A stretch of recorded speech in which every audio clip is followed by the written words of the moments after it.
Pasta చేసుకుందాం. White sauce pasta will try. ఒక గిన్నెలో వాటర్ వేసుకొని స్టవ్ మీద పెట్టుకోవాలి. కొంచెం సాల్ట్ కూడా యాడ్ చేసుకోవాలి. పాస్తాకు కావాల్సినవన్నీ నేను ముందే కట్ చేసి పెట్టుకున్నా. Onions, tomatoes, carrot, capsicum, spring onions, ఇంకా ఎల్లుల్లిపాయలు ఇవన్నీ సన్నగా కట్ చేసి పెట్టుకోవాలి. ఎందుకంటే నేను మ్యాకరోనీ తీసుకున్నా, ఇవి కూడా చిన్నగా ఉంటాయి కాబట్టి నేను ఇవన్నీ చిన్నగా కట్ చేసుకున్నా. మీకు ఇందులో ఏదైనా వెజిటేబుల్ నచ్చకపోతే మీరు స్కిప్ చేసుకోవచ్చు.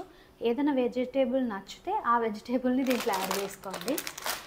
వాటర్ ఇట్లా మంచిగా బాయిల్ అవుతున్నప్పుడు దీంట్లో మనం పాస్తా వేసుకోవాలి. పాస్తా యాడ్ చేసుకున్నా. మనకి వైట్ సాస్ పాస్తా చేయడానికి వెజిటేబుల్స్ మెయిన్గా మిల్క్, బటర్, 2 టేబుల్ స్పూన్స్ మైదా పిండి, కుదిరితే చీజ్, ఇంకా salt, pepper, oregano and chilli flakes ఉంటే వైట్ సాస్ పాస్తా ఈజీగా చేసుకోవచ్చు.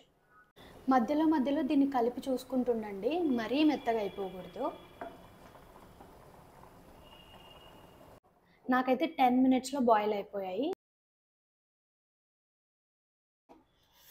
మస్తు కాలుతుంది, మొత్తం డ్రైన్ చేసేసుకోండి.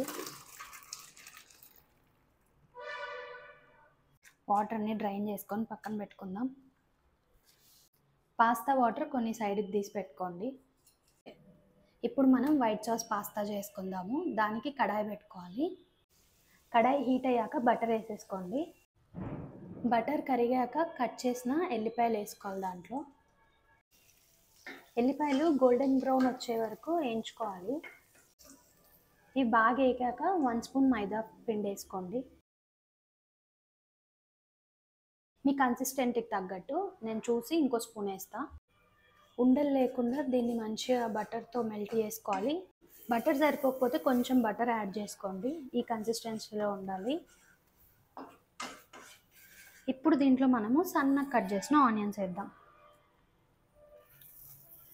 ఆనియన్స్ ఫ్రై అయిపోయాక మన దగ్గర ఉన్న వెజిటేబుల్స్ అన్నీ యాడ్ చేసేసుకోవాలి. కన్సిస్టెన్సీకి తగ్గట్టు నెక్స్ట్ దీంట్లో మిల్క్ యాడ్ చేసుకోండి. మీరు కావాలంటే మిల్క్ యాడ్ చేసుకున్నాక వెజిటేబుల్స్ యాడ్ చేసుకోవచ్చు, లేదంటే ఫస్ట్ వెజిటేబుల్స్ ఫ్రై చేసుకొని మిల్క్ యాడ్ చేసుకోవచ్చు. మీ ఇష్టం అది. టేస్ట్కి తగినంత దీంట్లో సాల్ట్ యాడ్ చేసుకోండి. కన్సిస్టెన్సీ చూడండి, దగ్గర పడుతుంది. కావాలంటే ఇంకొన్ని మిల్క్ యాడ్ చేసుకోవచ్చు మీ దగ్గర ఉన్న క్వాంటిటీని బట్టి. మ్యాకరోనీ ఎంత ఉంటే అంత క్వాంటిటీని బట్టి మీరు ఇంకా దీంట్లో మిల్క్ యాడ్ చేసుకోవచ్చు. దీంట్లో మనం ఇప్పుడు మ్యాకరోనీ యాడ్ చేసుకుందాం. పాస్తా డ్రైన్ చేసిన వాటర్ కూడా కొన్ని యాడ్ చేస్తున్నాను కన్సిస్టెన్సీ కోసం. దీంట్లో కొంచెం పెప్పర్ యాడ్ చేసుకోండి. చిల్లీ ఫ్లేక్స్ నేను ఇంట్లో చేశాను, కొంచెం యాడ్ చేసుకోండి. యాడ్ చేసుకొని మంచిగా మొత్తం కలుపుకోండి. మీ దగ్గర ఆరిగానో ఉంటే వేసుకోండి, ఇంకా టేస్ట్ బాగుంటుంది. నా దగ్గర లేదు కాబట్టి వేయట్లేదు. ఫినిషింగ్ టచ్ స్ప్రింగ్ ఆనియన్స్ వేసేసుకోండి. చీజ్ స్లైసెస్ యాడ్ చేస్తున్నా, ఆల్రెడీ ఒకటి యాడ్ చేసేసాను. ఇది కూడా మంచిగా మిక్స్ చేసేసుకోండి. చీజీగా ఉంటుంది. మీ ఇష్టం, ఇంకా కావాలంటే ఇంకా యాడ్ చేసుకోవచ్చు. ఇప్పుడు ఇది సర్వింగ్ టైం. బాగుంది కదా? టేస్ట్ ఎలా ఉందో చూద్దాం.